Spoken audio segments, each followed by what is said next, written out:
আসসালামু আলাইকুম, ঈদ মোবারক সবাইকে। কেমন আছেন সবাই? আশা করি যে যেখানে বসে আমাদের এই ভিডিওটি দেখছেন আল্লাহর রহমতে সবাই ভালো আছেন, আমরাও ভালো আছি আলহামদুলিল্লাহ। নতুন দিনে নতুন আরেকটি ভিডিও দেখার জন্য সবাইকে স্বাগত জানাচ্ছি। আর এটা হচ্ছে আমার ঈদ ভিডিও। আমি যেহেতু ঈদের ভিডিও আপলোড করতে পারিনি আর আমার প্রিয় আপুদের ভিডিওগুলো আমি দেখতে পাইনি, কি করে দেখব? যেখানে আমি গিয়েছি সেখানে তো একেবারেই নেটওয়ার্ক নেই, কি আর করার। তো অবশেষে একটি ভিডিও আপলোড দিতে সমর্থ হয়েছে আমার। আর আমি কিন্তু আমার আপুদের ভিডিওগুলোকে দেখে নেব সময় মতো ইনশাল্লাহ। আর এখন যারা আমার ভিডিওটি দেখতে শুরু করেছেন প্লিজ একটা লাইক দিয়ে শুরু করবেন। যেহেতু গ্রামে এসেছি তো ঘুম থেকে একেবারেই সকালে উঠে গিয়েছি। সকালে উঠে আমার জায়ের সবজি বাগানগুলো একটু ঘুরে ঘুরে দেখছি, সেই সাথে আপনাদের সাথে শেয়ার করছি। আসলে প্রকৃতি আমার সবসময় ভালো লাগে, আর নিজের হাতে লাগানো সবজি গাছ দিয়ে সবজি নিয়ে এসে রান্না করে খেতে তো অনেক মজা। তো আমি একটু এই ঝিঙে বাগান যেটাকে বলে সেটাকে আমি একটু ঘুরে ঘুরে দেখছি। এই যে ফুলগুলো বেশ সুন্দর, তাই না? আসলে প্রকৃতি সবসময় সুন্দর, আর সৃষ্টির যে একটা অপরূপ সুন্দর যে প্রকৃতি, তাই না? তো এটা হচ্ছে আমার ছোট দেবরের বাড়ি, তো ওর বাড়ির কাজ চলছে, সেই সাথে এটাকে একটু ভিডিও করে নিয়েছি।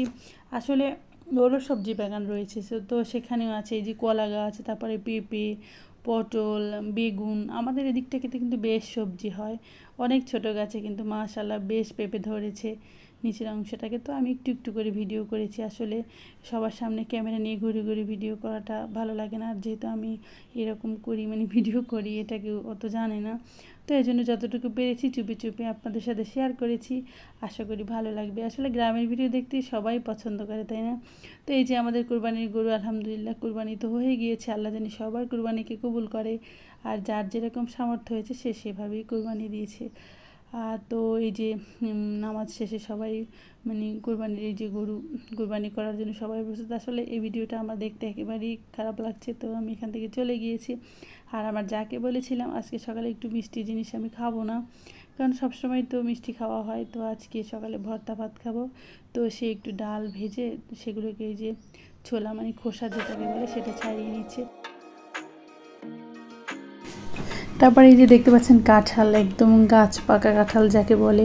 তো আমার ভাসুরিটাকে কেটে নিয়ে আসছে, উপর থেকে কিছুটা পাখিতে খেয়ে নিয়েছে। আসলে আল্লাহ যার রিজিক যেখানে লিখেছে সেটা তো তার কাছে পৌঁছেই যাবে।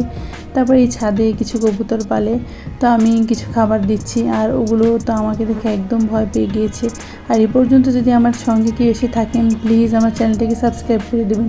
আসলে গ্রামের সৌন্দর্যের শেষ নেই, যেখানে যাবেন সেখানেই আপনার চোখ আটকে যাবে।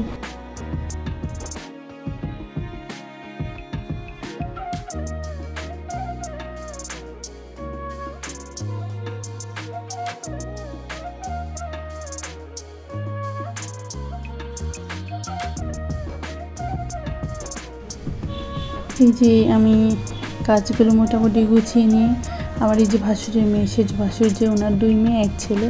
বড় মেয়ে ইন্টার পড়ে, ছোটো মেয়ে ক্লাস 6-এ, আর ছেলেটা একেবারেই ছোট।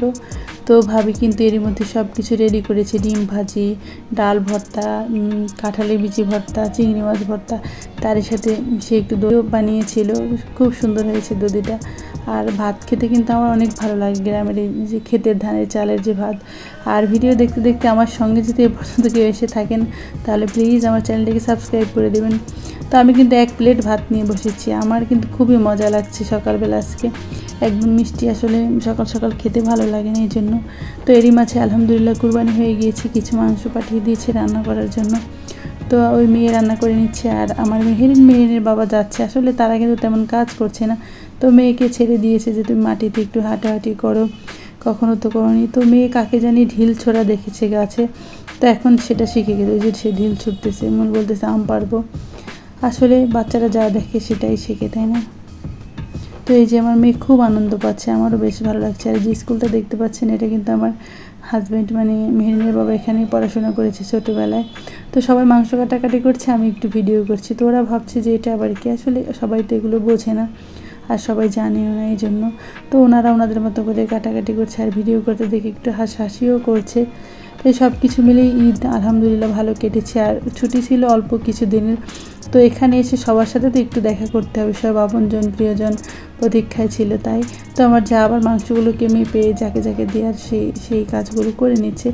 আমার একটু কাজ কম ছিল, যেহেতু মেয়েটা এখন বড় হয়ে গেছে, ও অনেকটা কাজ করে নেয়। আর সে অনেক মজার মজার ভর্তা বানাতে পারে, অনেক সুন্দর সুন্দর পিঠাও বানাতে পারে। এখন ওর মায়ের কষ্ট কিছুটা হলেও দূর হয়েছে।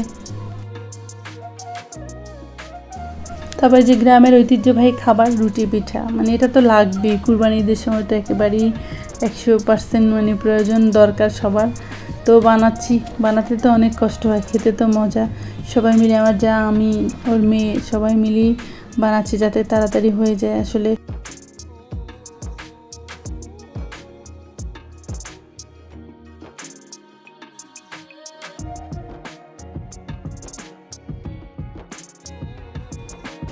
তারপর কাজ শেষ করে আমি আমাদের পুরনো বাড়ি, মানে আমার শ্বশুরের পুরনো ঘর, তো ওইদিকেই যাচ্ছি।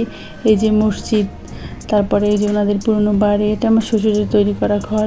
এখানেই ওনাদের শৈশব ছোটোবেলা সব কিছু কেটেছে, তাই তারই কিছু অংশ রেখে দিয়েছি স্মৃতি হিসেবে। আমার মেয়ে আবার ঘরের ভিতরে ঢোকার চেষ্টা করছে। তো এই যে পুকুরটা দেখতে পাচ্ছেন, এই পুকুরের পানি কিন্তু বেশ ঠান্ডা, কারণ যেহেতু পুকুরে রৌদ্র খুবই কম পড়ে। তো আমাদের ভাসুর আবার কিছু নারিকেল তারপর কাঁঠাল নিয়ে আসছে, যেহেতু আমরা চলে যাবে এই জন্য তাড়াহুড়ো করে সব কাজগুলোই করছে। উনি কিন্তু মাশাআল্লাহ অনেক কাজ করতে পারে, ওনার স্ত্রীকে উনি অনেক সাহায্য করে সব কাজই। 5 ভাইয়ের ভিতরে উনিই মনে হয় একদম সব 16 আনা পূর্ণ, সব কাজ করতে পারে আলহামদুলিল্লাহ। তারপরে যে কাঁঠাল খেতে খেতে আজকের মতো এখানে বিদায় নেব। সবাই ভালো থাকবেন, সুস্থ থাকবেন। আল্লাহ হাফেজ, আসসালামু আলাইকুম।